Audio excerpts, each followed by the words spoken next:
Et là, le Roi Lion, grosse claque dans ma tête. Et j'ai retourné, je l'ai vu 3 fois. Ah ouais. Ouais, je l'ai vu 3 fois. Et c'est là que je me suis dit, je veux faire ça par contre. Donc quand t'as vu le spectacle là, attends, parce que ce moment il m'intéresse trop. Ouais. Au premier spectacle que t'as vu, La première chanson. À la première fin de la chanson. première chanson, ouais. Et ça t'a fait quoi dans ton corps J'ai eu des frissons totales, j'avais les larmes. Bienvenue les rêveurs, les fantaisistes, les ambitieux, les bulleurs, les créatifs, les éternels enfants et ceux qui ont les pieds ancrés dans les fleurs. Je suis Maëlle Pencalette, rêveuse professionnelle et créatrice de ce podcast, Le parcours du rêveur. J'aime connaître l'envers du décor de toutes les histoires. J'aime m'inspirer de projets sublimes et tarés. J'aime savoir comment une idée s'est concrétisée. Je souhaite créer une immense constellation de rêveurs qui passent à l'action. Je vous invite à nous concentrer sur l'essentiel en rêvant.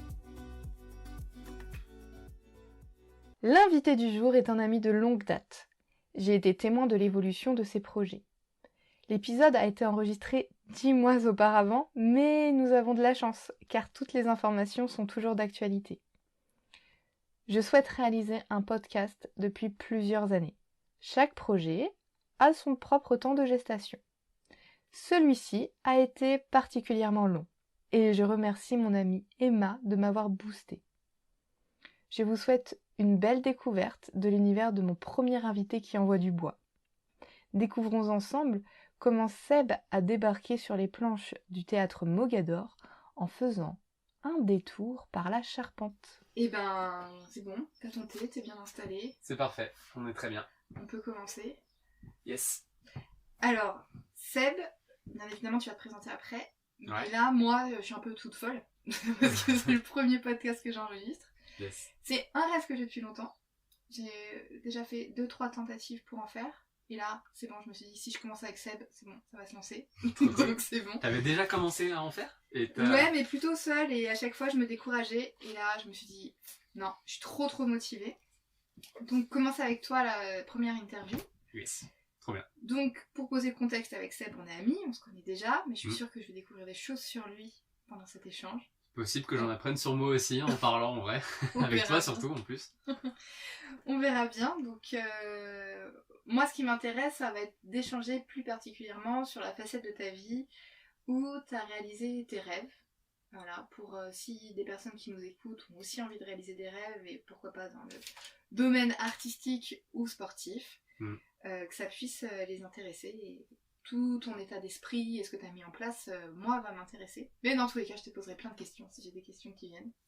Je me laisse driver dans tout ça. Du coup, pour savoir un peu plus qui tu es, est-ce que tu pourrais te présenter pour que les gens puissent te cerner un petit peu ? Ouais, complètement. Alors, je m'appelle Seb, j'ai 32 ans. Et je suis actuellement, je suis donc comédien, chanteur, musicien, danseur. Ça fait déjà beaucoup de choses. Et à côté de ça, je suis également coach sportif, diplômé de sciences de l'entraînement et de la nutrition. Et à côté de ça, je fais plein de choses. Je suis vraiment très touche à tout. Même déjà quand je décris ce truc-là, ça fait déjà plusieurs métiers finalement, plusieurs cordes à mon arc, on va dire. Et parce que du coup ce métier-là est très pluridisciplinaire, donc il y a beaucoup de ce côté coach sportif, c'est vraiment un côté, mais c'est vrai que dans le spectacle vivant que je fais, j'ai forcément un petit peu plusieurs disciplines, donc déjà voilà, donc ouais voilà, c'est un peu ça qui me correspond en ce moment. Enfin, en ce moment, parce que justement on touche à tout, parce que là on est en train d'enregistrer pendant une période de Covid, donc c'est encore en cours. Donc forcément on doit s'adapter, peut-être créer des choses, créer des nouvelles, penser à des nouvelles choses parce qu'on doit s'adapter. Mais voilà, à peu près. Ouais, c'est très bien. Pour aller un tout petit peu plus loin dans ta description, moi ce qui m'intéresse c'est de savoir quels étaient tes rêves ou tes projections quand tu étais enfant. Alors, moi il y a une question, je voudrais te reposer une question, bon on en a parlé un petit peu avant, mais une autre question par rapport à ça, parce que j'aimerais bien qu'on arrive à comprendre, enfin même moi j'aurais du mal à expliquer quels étaient mes rêves, parce que j'ai du mal à exprimer le côté rêve, oui, entre guillemets, et du coup est-ce que toi t'as quelque chose déjà qui pourrait dire par rapport au rêve, qu'est-ce que t'entends par là par rapport à moi, ou plutôt un truc plus vague Alors c'est assez rigolo parce que quand j'ai voulu faire ce podcast où on allait parler des rêves, de nos grands projets, j'ai pensé à toi directement. D'accord. Et toi, tu vois pas ce que c'est les rêves, donc c'est vraiment une question de définition, effectivement, et de comment on voit les choses. Un peu. Alors, moi, si je devais donner ma définition, ce serait des grandes envies qu'on a, des visions pour plus tard, des actions qu'on a envie de mettre en place, et des façons dont on a envie de se réaliser. Je dirais ça un peu comme ça. Ça peut être un rêve comme, je sais pas, quand on est enfant, un métier qu'on veut faire plus tard, Oui.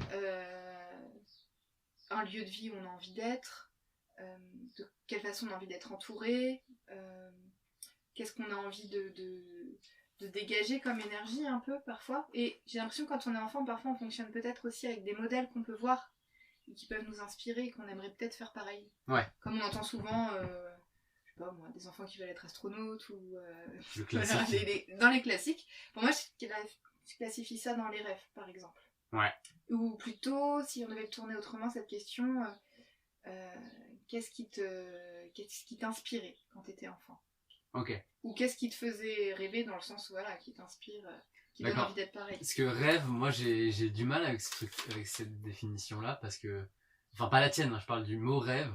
J'ai l'impression que c'est un truc énorme, le rêve. C'est quand Ok. on dit avoir un rêve, c'est un truc qui nous prend depuis des années, qu'on a envie d'accomplir, et que limite même on n'accomplit pas vraiment, tu vois, les rêves. Ok. C'est un truc qui est là, qui traîne, mais un peu comme un leitmotiv de vie, et qu'on fait pas vraiment, qu'on se rapproche et tout. Parce que limite, est-ce qu'on n'est pas un peu déçu quand on a nos rêves et enfin, des gros rêves et qu'on les fait? Est-ce que du coup après on n'a plus rien? Enfin, je sais pas, moi j'ai un truc bizarre au cette niveau du rêve. philosophie de vie, Ouais, presque, toi, voilà. là. Enfin, c'est ça que ça m'évoque, le mot rêve. Alors moi, je vais mettre dans les rêves des petits. Par exemple, mon prochain Voilà. rêve, c'est d'avoir 3 cochons d'Inde. Tu vois? D'accord. Je les rentre dedans. Pour moi, c'est un rêve. Mais comme j'ai envie d'aller partir voyager en Antarctique, c'est aussi un autre grand rêve. Ok. Lui, par exemple, je sais pas si j'ai envie de le réaliser. J'ai envie peut-être qu'il reste dans ce côté Ok. Du rêve qu'on n'atteint pas. Ça, je te suis là dans le Ouais. fait que j'ai envie que... Et comme moi, le mot rêve, tu vois, c'est un peu aussi le côté... ça fait longtemps. Ça fait longtemps que c'est là dans ta vie. Ouais. Non, mais je veux dire, le rêve, du coup, je me dis... Là, par exemple, j'ai des envies. Et de faire. Et du coup, pour moi, j'ai du mal à définir ça comme un rêve, parce que c'est trop récent. Ok. Bah, Mais du coup, quand tu me dis cette question... ouais. Et ce que tu veux dire par là, donc en gros, quelles étaient mes envies Ouais. ou mes rêves d'enfant qui sont Oui. peut-être faits ou pas faits.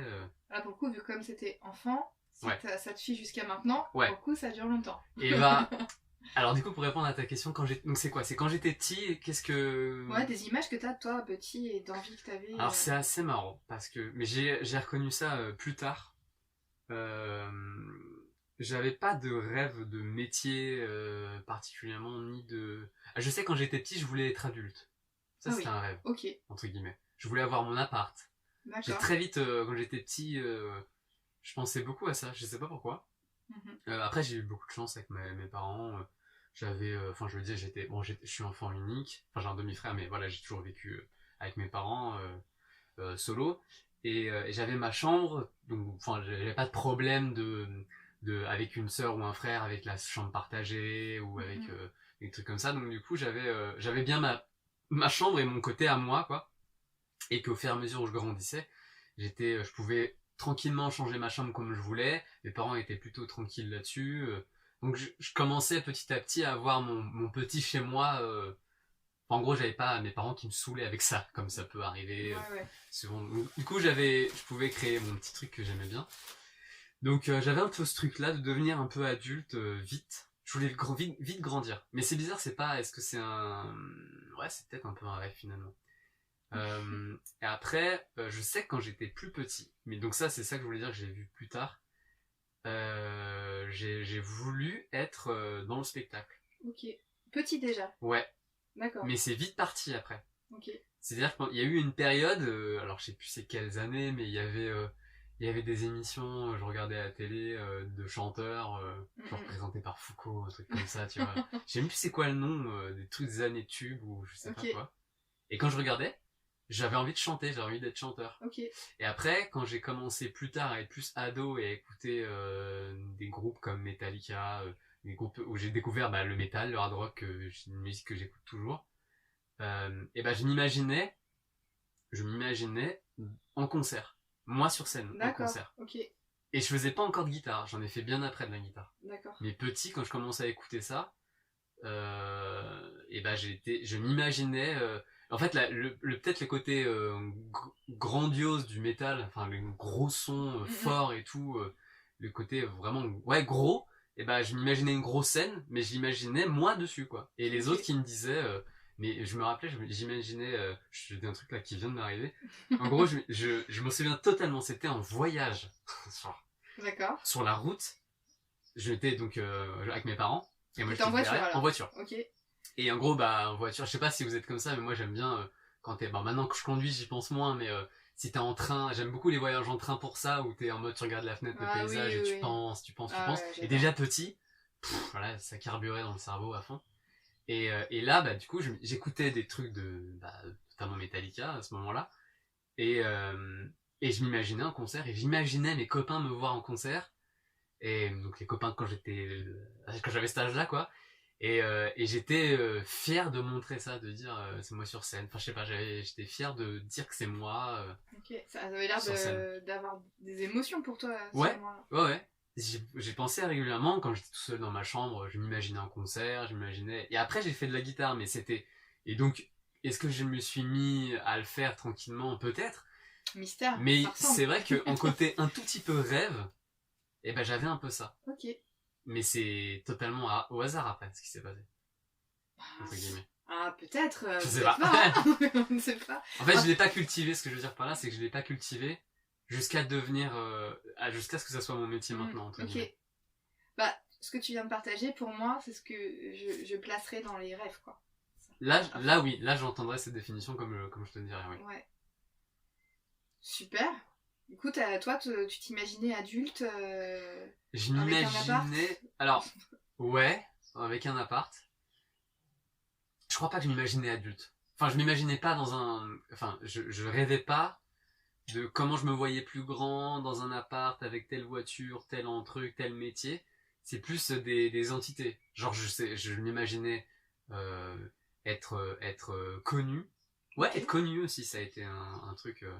Donc en parlant, je te dis des trucs du coup qui ressortent, mais ouais, finalement d'être un peu connu. Et ça, c'est un rêve qui est toujours là, je crois. Ok. Et d'être connu, d'en parler, et d'être fier. Il y a de la fierté aussi, bizarrement, de montrer à mes copains, et que les copains soient fiers de moi, que c'était cool. Mais ça, c'était genre juste ça. Ok.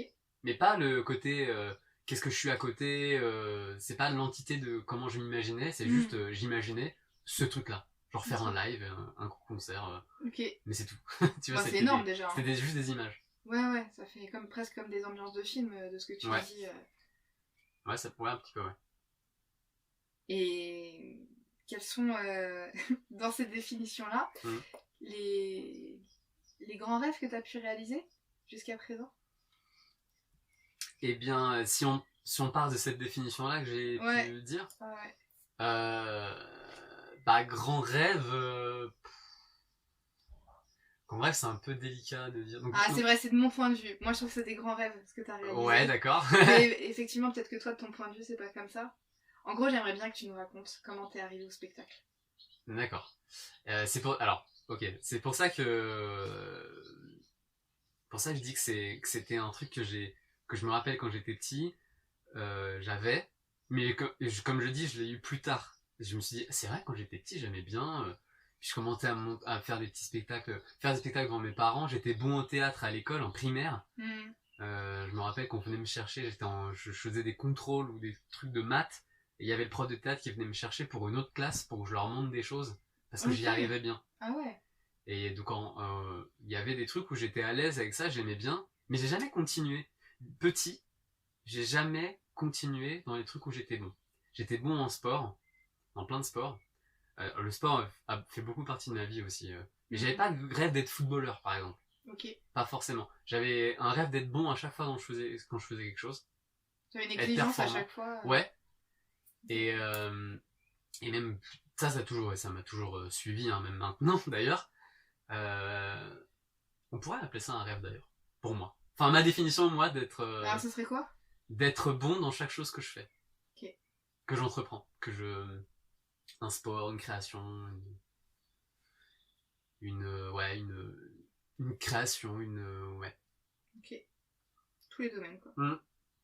Grosse exigence que je me mets là, mais et en gros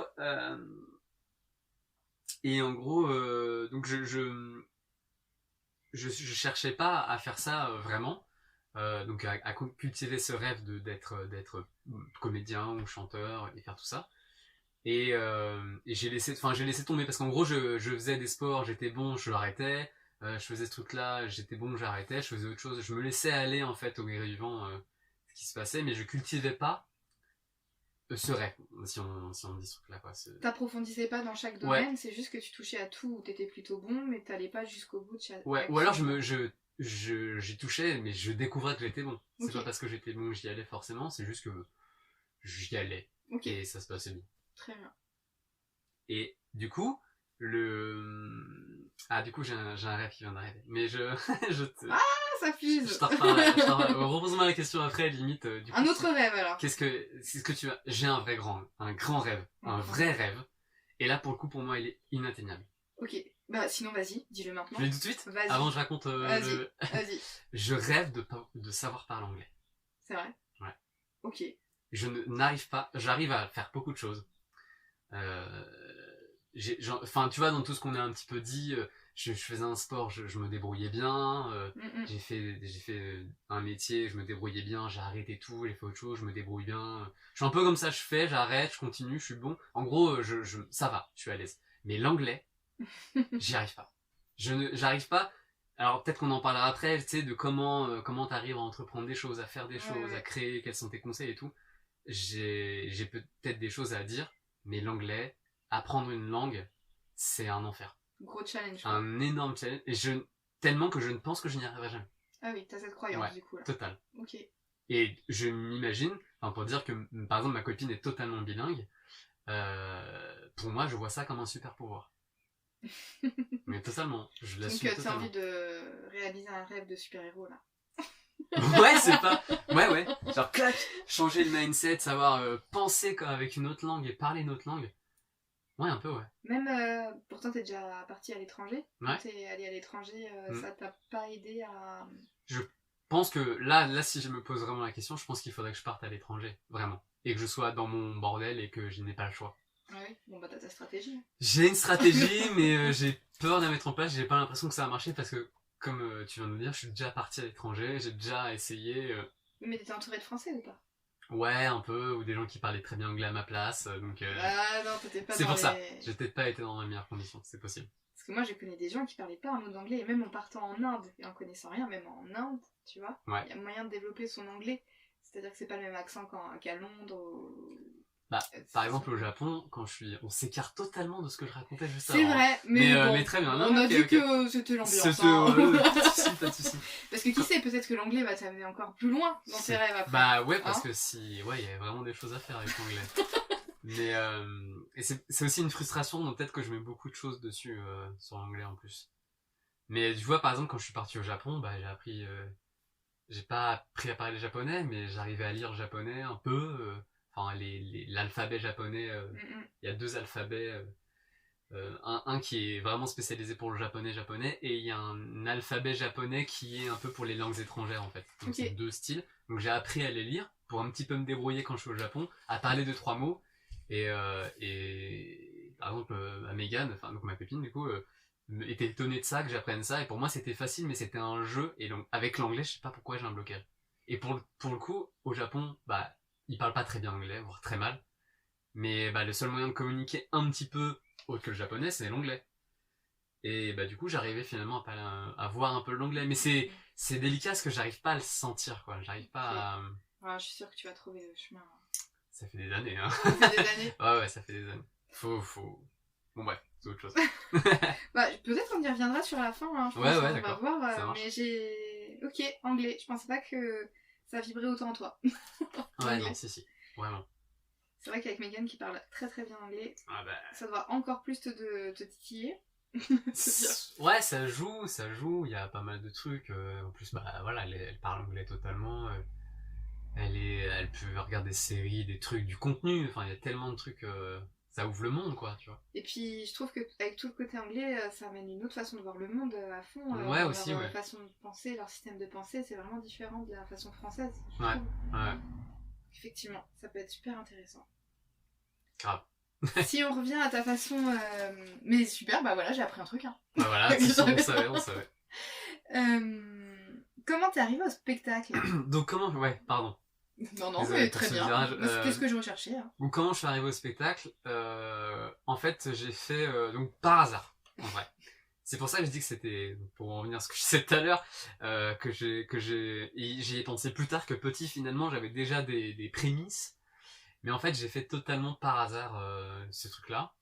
C'est-à-dire que je suis passé par plein de branches qui n'ont rien à voir avec le spectacle d'ailleurs, et qui du coup m'ont amené petit à petit là-dedans. Le seul côté artistique que j'avais déjà, c'était la guitare. Donc j'ai commencé la guitare en 3e, je crois. Ok. Donc le côté pas artistique, un petit peu de musique et tout, c'était avec la guitare. Donc le groupe au collège, un gros concert en fin d'année, dans déjà. la cour, c'est trop bien, c'est incroyable et tout. C'était le top, quoi. Ok. Du coup, c'était peut-être un des premiers trucs que j'ai mis en place par rapport à la musique que j'écoutais et le côté ado, on commence à faire de la Tu guitare. fais quoi comme guitare? De la guitare électrique. Ah ouais, hard rock alors. Ah ouais, direct, ouais. Ah, direct. Ouais, ah ouais, oui. direct. Ah ouais, non, direct. Ah, je veux des vidéos. Bah, j'ai appris tout seul, hein. J'ai pas appris de cours, j'ai pas fait de solfège, j'ai appris tout seul et je me suis dit, en gros, j'ai appris à lire des tablatures, j'ai écouté les morceaux, j'ai essayé de faire pareil, quoi. Alors, c'est quoi des tablatures? Ah, les tablatures, c'est une sorte de partition que pour les guitares, avec un système de notation plus facile que les partitions. Ok, d'accord. Donc accessible, quoi. Très accessible. Si tu sais, c'est même pas t'apprends, t'apprends à lire, tu déchiffres le truc et dès que tu sais comment ça marche, tu peux pas te tromper. C'est pas le solfège où t'apprends la note par rapport à la clé de sol ou la clé de fa et tu sais que toutes les notes sont, c'est une galère, quoi. Okay. Alors que là, t'as les cordes, t'as les chiffres dessus, les chiffres c'est les cases, t'as pas besoin de réfléchir plus que ça, quoi. Ok. Donc t'avais la guitare, mais voilà. T'es parti dans d'autres études. Ouais, totalement. Donc j'étais, donc en gros, voilà, je faisais de la guitare au collège et tout. Et après au collège, là vient le moment du lycée où on se dit qu'est-ce qu'on fait? On fait du général, on fait un truc, on fait autre chose. Moi j'étais dans un collège privé qui était très exigeant et qui disait qu'avec, je sais pas, je devais avoir 12 de moyenne générale et en 12 de moyenne c'était t'es un moins que rien, tu redoubles presque, quoi. Okay. 12 de moyenne. D'accord. Donc je sais que c'est pas l'excellence, mais ça va. C'est pas normalement ils disent pas ça dans un privé. Moi je trouvais ça chouette, 12 de moyenne. Ouais, voilà, moi aussi ça allait, c'était pas. J'aimais pas trop l'école, j'avais pas envie d'étudier comme un dingue et ça m'allait bien. Et je me suis dit ouais, vous m'emmerdez. Et puis de toute façon je me vois pas derrière un bureau. Enfin c'est à ce moment-là que je me suis fait cette réflexion là. Et je me suis dit que j'aimerais bien aller dans un côté un peu manuel. Okay. Un truc qui m'amuse plus dans le corps et tout. Et là où j'étais, et puis des potes m'en ont parlé, il y avait un lycée dans le département où j'étais qui a un lycée bois. Okay. Donc à visiter où tu peux faire menuisier, charpentier, un truc un petit peu plus technique, bref. Et puis il y avait un petit cursus général aussi dedans, mais et du coup je trouvais ça génial. Je me dis ah ouais trop bien et tout. À construire des trucs, c'est drôle quoi, c'est cool. On a été visiter ça et c'est vrai que le lycée était trop bien parce qu'il y avait des machines partout. On se dit ah ouais donc on va avoir cours et on va avoir cours ici avec les machines, construire des trucs et tout. Wow, c'est trop bien quoi. Tout à disposition. Toi qui aimes toucher à tout là, ça devait être génial. Et du coup je me suis dit que j'allais faire ça et j'ai fait donc charpentier. J'ai fait des études de charpente.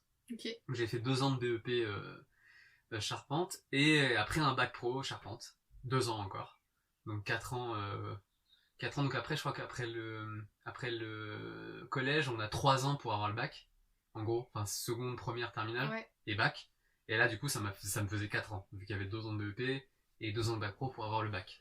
D'accord. Et du coup j'ai fait charpente. Ok. Voilà, rien à voir Et il se trouve qu'en Charpente, j'ai retrouvé un pote que tu connais en commun, qui était lui aussi charpentier, rien à voir, qui était en primaire avec moi. On s'est retrouvés, on a dit ah c'est drôle, on habite pas dans la même ville, enfin on habitait dans la même ville quand on était petit, et on était en primaire ensemble d'ailleurs. Et il se trouve que lui il faisait de la guitare aussi, moi aussi, donc c'est là où on s'est repris contact. Ok. Donc avec Kevin, si on entend ce podcast. Du coup on s'est revus et on a fait de la musique ensemble. Donc voilà, des petits trucs qui commencent à naître et tout. Et totalement rien à voir, encore une fois. Ce gars-là, donc Kevin, me propose au bout de quelques temps, moi j'avais un boulot l'été, j'avais un boulot en Charpente, dans une entreprise de Charpente. Et là, c'est un peu long, hein, mais c'est pour vous dire le C'est chemin. très important tout ce C'est qu'il très raconte, là. important, ouais. Et du coup, en fait, ce gars-là me propose de faire une colo, de faire une colonie, d'être donc animateur dans une colo. Où moi, ça m'est jamais dit. Je sais que il y en avait pas mal qui faisaient. Je savais qu'il était animateur, qu'il avait le Bafa. Je savais que il y en avait plein qui faisaient ça. C'était un peu la mode d'ailleurs. C'est plus trop la mode, je trouve en ce moment. Ah, je sais pas. Je sais pas trop. Bon, après, on est plus dedans. On s'est connus avec Mel ici, évidemment. Dans cette colo. Dans cette colo. Et du coup, il me propose ça et moi je dis mais mec, je suis pas du tout, je suis pas animateur et j'ai pas de diplôme, j'ai rien du tout en fait. Qu'est-ce qui t'arrive quoi? Et en gros, il m'a dit cette colo était très particulière parce que c'était une colo spectacle qui autour du spectacle et autour de pas mal de choses autour de ça, et il fallait quelqu'un qui fasse un peu de musique et qui puisse enregistrer les enfants pour que les enfants repartent. Ça faisait partie de la colo. Ça s'appelait une colo superstar. Voilà, exactement. Et donc c'est là que il me propose ça et je dis mais c'est comment je peux venir alors que je n'ai pas de diplôme. Et il se trouve qu'en fait avec des quotas on pouvait avoir un ou deux, mais surtout un, je crois. Un petit pourcentage de personnes sans diplôme. Voilà, mais qui avait une qualité pour la colo, qui amenait le sujet et tout ça. Donc, et moi j'avais un boulot. Hein. Il me dit ouais, on peut partir là dans. C'était il y a pas longtemps en plus avant. Ah mais vous êtes parti sur un coup de tête, hein. C'était genre il m'a appelé. Et d'ailleurs je sais même pas ce qui s'est passé parce que vous vous avez fait la réunion de la colo avant. Et il manquait quelqu'un, c'est ça? Je sais plus. Mais c'est là où peut-être on prend un petit coup de vieux, mais. Ouais, c'était il y a longtemps. C'est-à-dire que c'était il y a 13 ans. Je sais plus. C'est vrai. Je ne sais plus. Et du coup, en gros, que j'avais du boulot au mois de juillet, et limite c'était mi-juin qui m'a appelé pour ça. Et donc un peu de dernière minute, même pas, je crois que c'était 2 semaines après. Moi j'ai souvenir d'une semaine ou 2 grand max. Hein. Ouais. Et du coup j'avais un boulot et j'ai dit ok. Je sais pas pourquoi. Là t'as suivi ton intuition quoi. J'ai totalement suivi mon intuition, j'étais en mode c'est énorme ce que tu me proposes. Ça m'a toujours intéressé. Je me suis pas dit l'animation, je veux dire, tu vois, avec les enfants et tout. Ouais. J'ai trouvé ça cool que les gens fassent ça, mais je me suis jamais dit tiens, je vais passer mon diplôme, le Bafa et tout, pour le faire. Et là j'ai une opportunité incroyable. Je pars avec un pote, ou au moins un pote en devenir, pour faire une colo avec des enfants, à passer 2 semaines à faire un spectacle. Enfin, il me le dit un peu vaguement en plus, on fait un spectacle, tu vas les enregistrer tous, ça va être trop bien. T'as pas dit c'est pour faire une comédie musicale Non, mais elle a pas dit ça, je crois pas. Non, pas du tout. D'accord. Et donc on colo un peu spectacle et tout, et voilà, et je trouvais ça trop drôle, trop sympa. Donc j'ai lâché mon boulot. Bam, je lui ai dit je serai pas là. Donc le gars il m'a dit bah salut, tu reviendras jamais travailler pour nous. Et j'étais en mode il y a aucun problème, j'accepte, vous me virez presque, enfin c'était un boulot d'été donc ça va, hein, c'était juste un mois. Ouais. Mais t'assumais pleinement ton acte. Ah ouais, totalement. Et j'étais en mode mais limite il m'a dit il m'aurait dit vous êtes irresponsable et je lui aurais dit ouais, enfin il y a pas de problème, je sais pourquoi je fais ça. Enfin non en fait je sais pas mais tu le sentais en fait. Je le sentais ouais. Je le sentais. Je trouvais ça trop une opportunité cool qu'on refuse pas trop quoi. Si on peut. Bah ouais. Et puis qui sait, peut-être qu'au fond de toi ça résonnait dans ton corps par rapport à ce que tu m'as dit avant clairement. de ce qu'il y avait quoi, de ce qui ça. t'anime. Et du coup dans cette colo, parce que c'est pas fini, dans cette colo on s'est rencontrés tous les deux, plus d'autres personnes, on était un très très bon groupe de colo. Ah oui. Qui était même incroyable d'ailleurs parce que je crois que ça se fait pas beaucoup des groupes comme ça j'en ai pas rencontré d'autres après en tout cas. Voilà, et moi c'était ma première expérience et quand j'ai refait des colos après, parce que du coup après j'ai passé mon diplôme, mon Bafa et tout, et j'ai refait des colos. Le Bafa c'est un diplôme pour être animateur. Et du coup, encore une fois, j'étais très bon là-dedans. Ah ouais, on L'animation, aurait dit que t'avais fait ça toute ta vie. Hein. Voilà, ça se passait bien. Les gens voulaient que je sois même directeur, alors que je venais juste d'avoir le BAFA, parce que, je sais pas, je m'amusais bien, je gérais bien le truc. Et en fait, dans cette une colo de spectacle, et ben il se trouve que on a commencé à faire plein de choses et on a mis en place donc à monter un spectacle avec les enfants. Toi tu t'occupais de la danse, moi je m'occupais plutôt de l'enregistrement avec les enfants. On apportait un peu chacun nos petits. Oui, il y avait le chant, il y avait. Ouais, il y ça avait c'était tout ça. plus Kevin du coup, je crois. Il y avait Claire aussi. Claire, oui, c'est vrai. Bref, toute une équipe on est tous devenus amis après. Et quand même, le spectacle, il avait comme titre. C'était le Roi Lion. Hein. C'était le Roi Lion. C'est important pour la suite. C'est important, ouais, pour le truc du. Donc retenez bien, ouais. C'était le Roi Lion. C'était le Roi Lion et du coup on a monté le Roi Lion. Alors je me souviens de cette colo, on faisait un spectacle. Donc le but c'était de faire. On avait 2 semaines de colo. On avait 2 semaines de colo. Il y avait des thèmes qu'on devait amener. Parce que c'était une colo un petit peu pédagogique, voilà. Alors le matin il y a des petits ateliers pédagogiques. Voilà, atelier pédagogique. Et après on faisait des activités pour monter un spectacle. Et il y avait le spectacle en 2 parties. Une partie où les enfants se faisaient un peu ce qu'ils voulaient, ce qu'ils avaient envie de montrer, créer. Ouais. Et une autre partie où on mettait en place une histoire ou un truc qu'on avait à peu près écrit avec 2-3 petites choses, des chansons en plus et tout. Et là c'était sur le Roi Lion. D'ailleurs j'y pense et ça se trouve il y a des enfants qui pourraient nous écouter quoi. Des enfants qui sont adultes maintenant. C'est vrai. Alors si c'était avec la colo Téligo Superstar. L'année je sais pas. L'année c'était il y a. Ah ouais c'est chaud. Hein. L'année je sais pas. Il faudrait demander à Cécile. Faudrait qu'on voit et à Cécile. Il y a 13 ans. Au moins ouais. Et ce serait trop drôle quoi. Ce serait trop Faites-nous drôle. des retours si jamais. Ah ouais carrément. Ah ouais c'est énorme. Et du coup dans cette colo donc on a créé, on devait donc forcément faire répéter de la danse, du chant, les enregistrer, leur donner un peu confiance en eux, d'aller sur scène. Ils faisaient un spectacle, les parents venaient à la fin pour voir le spectacle. En 2 semaines fallait que tout soit monté. Voilà, il faut que tout soit monté, répéter les lumières. On a fait des castings. Hein. On a fait des castings, on a fait en mode on était après ça reste une colo donc on essaie d'animer ça correctement avec plein de bienveillance et de fun. Exactement. Et c'était hyper intéressant et du coup, je me rappelle de ça, c'est que tous les matins on chantait. Rappelle-toi. Ah oui, c'est vrai. Tous les matins on chantait. On faisait un truc en rond tous ensemble, on avait mis les paroles au tableau pour qu'ils apprennent les chansons. C'est vrai, j'ai oublié ça. Et du coup on chantait Hakuna Matata ou L'amour brille sous les étoiles, des trucs comme ça. Ouais. Et parce que voilà, et on rajoutait des musiques actuelles. Et on rajoutait des musiques actuelles et du coup il fallait qu'ils apprennent les paroles. Christophe Maé. Christophe Maé. Christophe Maé. C'était quoi l'autre? Je m'en rappelle plus. Ah si. Pas Jennifer, hein. Il n'y a pas un Jennifer derrière. Ah, il y avait Christophe Willem. Ah oui, Christophe Willem, pardon. Christophe Maé, Christophe Willem, c'est vrai. Double Willem. jeu et on s'attache. Ouais, je me souviens des deux. Enfin, je me souviens des chorés des deux. Ah, non, avec Corée, pas du tout, je me souviens pas. Bah oui, mais bon, chacun son domaine. Hein. C'est ça. Et du coup, forcément, il fallait apprendre. Et c'est vrai que j'aimais bien cette routine qu'on avait créée. À la fin de la colo, je commençais à me poser ces questions-là. Je me suis dit, j'aime bien là, on chante tous les matins. On est tous ensemble en train de chanter, travailler. Après, on allait chacun aller répéter ses trucs, plus de chant, plus de musique, plus de. Et puis après, on les voyait évoluer aussi, plus confiance en eux. Incroyable la méthode. Prendre un espace total sur scène, s'amuser et tout. Et là, est-ce que je me suis retrouvé petit dedans finalement? Quand j'étais petit, je me suis dit, putain, c'est marrant, j'aime bien faire ça et tout. Peut-être. Et j'ai commencé à me poser des questions en mode tiens c'est marrant mais là alors je parlais à Kevin parce que lui du coup avait une année de plus que moi donc il était il avait changé de taf donc après avoir eu son bac de charpente il était faire une école de chant et dans cette école de chant il était en plein dans cette école là pendant qu'on était en train de faire cette colo.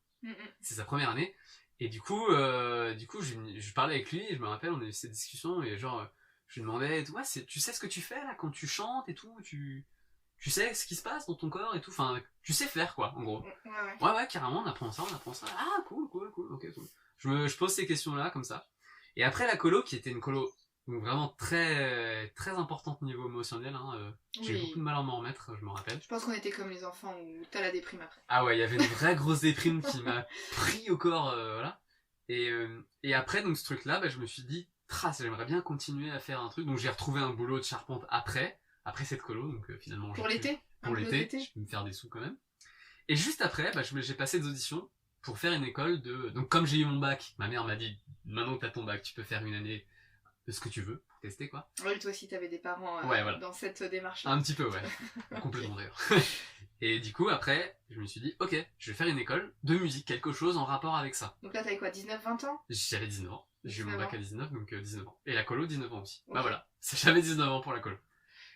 Et du coup, j'ai fait une école de... J'ai testé une école de... J'ai auditionné dans une école de musique, donc totalement juste guitare, parce qu'à la base c'est ce que je faisais. Ouais, Mais j'avais toujours cette idée d'école de chant, ok. parce qu'on a chanté le matin, j'aimais bien. Et je pense clairement que Kevin étant dans cette école-là, et qu'on a fait une colo, voilà, et tout, je me suis dit, je vais tester cette école. Ouais. Et du coup, je me suis retrouvé à faire cette école de chant. Sauf que, avant cela, il s'est quand même passé quelque chose de très important pour moi. C'est que, donc au retour de cette colo, pourquoi il y a eu le Roi Lion? Pourquoi vous avez créé le Roi Lion? Parce que, il me semble que Kevin et peut-être d'autres ont été voir le Roi Lion, le spectacle musical à Mogador, qui avait joué. Alors je sais pas, peut-être dans vos réunions, parce que moi j'ai pas fait ces réunions-là. Je sais plus du tout. Mais en gros, il y a eu ce truc-là, notamment le soleil derrière, ça c'est sûr, le soleil qu'on avait créé en carton pour le Je me souviens spectacle. que j'avais vu le spectacle en tout cas. Et le soleil, c'est le même idée, ce qu'il y a sur le vrai spectacle. Ok. Le Roi Lion. Le D'accord. truc qui se lève avec les... en carton. Tu te rappelles ou pas? Oui, oui. Et du coup, il m'avait dit, ah ouais, on a vu le spectacle Le Roi Lion, on en a parlé forcément pendant la colo, et le spectacle est incroyable et tout. Parce que ça tourne à Mogador, hein, il y a 13 ans à fond à Paris, ouais. Ça au a théâtre duré 3 ans. Mogador. Et il se trouve que du coup, je me suis dit, c'est cool, je vais aller le voir ce spectacle. Et je me suis pris une claque énorme. Alors, moi, j'avais déjà vu des spectacles comédie musicale avec mes parents, Notre-Dame de Paris et tout. Mes parents aimaient bien, on avait été voir, mais moi j'étais petit, je m'en foutais un peu. J'aimais bien, mais 10 minutes, 20 minutes après, ça me saoulait, c'est trop long. Quand j'étais petit, c'était compliqué. Et là, le Roi Lion, grosse claque dans ma tête. Et j'ai retourné, je l'ai vu 3 fois. Ah ouais. Ouais, je l'ai vu 3 fois. Et c'est là que je me suis dit, je veux faire ça par contre. Donc, quand t'as vu le spectacle, là, attends, parce que ce moment il m'intéresse trop. Ouais. Au premier spectacle que t'as vu. La première chanson. À la fin de la première chanson, ouais. Et ça t'a fait quoi dans ton corps j'ai eu des frissons total, j'avais les larmes, j'étais le Roi Lion, en fait, il y a la chanson du début qui est juste incroyable. Si vous regardez encore le Disney, je pense que on est tous un peu touchés par celle-là quand même. Avant qu'on n'aime pas du tout. Mais si on aime un petit peu, la première chanson, elle marque. Oui. Et il y a donc c'est le cercle de la vie, ou l'histoire de la vie d'ailleurs, tout dépend les traductions. Et en gros, à la fin, il y a vraiment un énorme élan, la chanson est tellement bien écrite, avec un énorme boom à la fin. Et là, ça prend une claque, donc ça en spectacle avec les animaux qui vous passent devant, t'es dans un couloir, t'as un éléphant qui te passe à côté, des oiseaux partout, du chant un peu très tribal en plus, enfin très... Oui. Du coup, ça marque, et dès le début, j'ai eu une grosse claque en mode, je veux faire ça. Ça t'a pris au trip, quoi. Ouais, ça m'a pris au trip, totalement, ouais. Et après, au fur et à mesure du spectacle qui continue, il y a encore plein de claques en fait, suivant les numéros, suivant... Je vais pas vous spoiler le Roi Lion, mais suivant ce qui se passe dans le Roi Lion, à un moment, il y a toujours des petites émotions qui arrivent. Spoil pas le Roi Lion. On spoil pas le Roi Lion. Ça se dit ça encore? Peut-être. Et du coup, voilà, ça m'avait... Et je me suis dit que je voulais faire ça. Du coup, faire du spectacle musical. Comédie musicale, quoi. Alors, peut-être. C'était un peu, j'ai commencé, je veux faire ça, je veux faire du spectacle. Et justement, ce qui était cool, c'est que comme cette école-là, c'était une école de chant, faite par Richard Cross, qui était coach vocal. C'était une formation vocale. Et Richard Cross, il avait fait la Star Academy pendant quelques années, et Popstar aussi en tant que coach vocal, tout simplement. Et c'est vrai que l'école, c'était ça, c'était Starac, mais en professionnel. On avait des cours de chant, de théâtre. Starac, nous, on a grandi avec ça, quoi. On a grandi avec ça, ouais. Mais après, c'était pas le côté théâtralité, c'était vraiment le côté... Oui, non, l'école, quoi. Ouais, voilà. C'était vraiment du cours de chant, cours de théâtre, cours de danse, cours de musique, des petits cours comme ça, mais pas orienté expression scénique et tout, technique vocale. Mais c'était pas orienté comédie musicale. C'était orienté, il y avait des horizons, il y avait des chanteurs solos, il y avait des groupes, enfin le chanteur du groupe, par exemple. Ouais. Il y avait des gens qui testaient des choses, des reconversions, des gens plus âgés. Enfin, c'était vraiment tout. Et du coup, j'ai pu me tester là-dedans des trucs différents. Et ça t'a plu, du coup Ça m'a plu de fou. Ça m'a plu de fou. Grosse révélation. En 1 an, j'ai appris à chanter totalement. Ok. Et jusqu'à vraiment ne pas savoir chanter au début et savoir vraiment très bien chanter En les un grosses an, chansons en 1 an. Ouais. En un an, t'étais mode méga confiance en toi, tu savais chanter. Alors méga confiance c'est compliqué, mais confiance jusqu'à arriver à une certaine confiance pour chanter des chansons compliquées, être sur scène, me mettre enfin tu vois, assumer ce truc-là. Ouais. Ouais, 1 an. Eh ben, par exemple, moi qui me sens vraiment pas à l'aise avec le chant, savoir que toi en 1 an tu partais de quasiment rien. Ouais. À part cette énorme envie qui est déjà peut-être la base quand même, mais Ouais, bien sûr. en 1 an, voilà, et après tu peux bien t'éclater, c'est chouette à entendre quoi. Ouais, c'est cool. C'était cool. Et du coup, voilà, donc c'est venu vraiment par hasard parce que à ce moment-là, j'ai décidé de faire cette colo, j'ai décidé de vous rencontrer tous, de du coup faire du chant, du coup tester ça, puis faire même des concerts avec Kevin aussi, parce qu'après j'ai fait partie de son groupe, on a fait pas mal de projets ensemble et tout. Donc forcément, plein de choses autour de ça, et puis le rayon, quoi. Tu me disais que pour toi les rêves ça doit être là depuis longtemps. Ah, ouais. Et là, dans ce que tu me racontes, moi j'ai une sensation que ça a été plutôt fulgurant, tu vois, ton envie ou en... Ah ok, il y a ça qui m'appelle, je vais faire cette colo, j'ai envie de faire ça, limite 1 mois après tu passes l'audition et tu rentres dans une école. Pour moi, de tout ce que tu racontes, pour moi ça remplit vraiment à fond les rêves. Et en même temps, là où ça répond peut-être pas à ton critère, c'est que ça a été très rapide, mais... Ouais, c'est le seul petit truc pour moi pour définir un rêve, un tout petit peu, c'est le côté que tu le cultives. Un peu. Ah là, tu l'as cultivé à fond. Ouais, mais ça s'est suivi tout seul et j'ai pas réfléchi. Je l'ai pas nourri. C'était pas genre, tu sais, un truc comme on peut faire des fois en début d'année. Cette année, j'aimerais réaliser mon rêve de partir. Du coup, j'ai l'impression que c'est des trucs à chaque fois que j'entends qui sont déjà ancrés. Alors que là, j'ai pas défini ce truc-là comme je voudrais réaliser ce rêve que j'ai dans ma tête depuis des années, tu vois. Là, t'as suivi ton intuition, J'ai suivi mon intuition, je savais pas du tout où ça allait me mener. À la base, la colo, jamais de la vie, je pensais que ça allait être déjà devenir animateur, hein, parce que je suis devenu animateur quand même. Et que je me suis battu pour ça parce que c'était compliqué. Parce que avec les problèmes de colo et de centre aéré, bref, une autre histoire. Mais il y avait un truc, rien ne m'amenait à refaire ce taf-là, quoi. Et comment était ta famille par rapport à ça? Parce que 19 ans, tu vivais encore chez tes parents? Ouais, 19 ans, mes parents, et à 20 ans, je suis parti. Hein. Ils te soutenaient dans... Ils m'ont soutenu totalement. Vraiment, ma mère, elle était vraiment très très... Pour ça, je dis qu'ils sont vraiment... J'ai vraiment été très très tranquille avec ça. Ils ont été incroyables. Ils m'ont juste dit, en gros, qu'il fallait que je sois clair dans mes bases, quoi. Qu'en gros, j'ai mon bac. Ok, t'as ton bac. En gros, j'ai validé. T'as vu, j'ai mon bac. Maintenant, je peux faire mon truc. Ok. C'était un peu un... Alors que finalement, ton bac, il te sert à rien, là, dans ce que tu Non, il me sert à rien. Ah si, alors si, parce que comme j'ai fait un bac pro d'un côté manuel, oui, j'ai appris à me servir des outils, à penser, à construire des choses. Donc j'ai une confiance en moi dans la réaliser des travaux, créer des choses. Ça m'a été peut-être plus à l'aise. Voilà. Mais ma question est, par exemple, s'il y a des jeunes qui nous écoutent, qui sont pas du tout à l'aise... avec le milieu scolaire et qui n'ont pas envie d'avoir le bac. Ah oui. Est-ce qu'ils peuvent quand même être artistes comme tu es sans le bac? Ah ouais, totalement. On n'est pas obligé. Hein. Non. Moi j'aurais bien aimé savoir ça plutôt, tu vois. Ouais. Parce que moi mon bac me sert à rien du tout. Ouais. Et d'avoir cette pression. T'as un bac quoi déjà toi? Littéraire. Yes.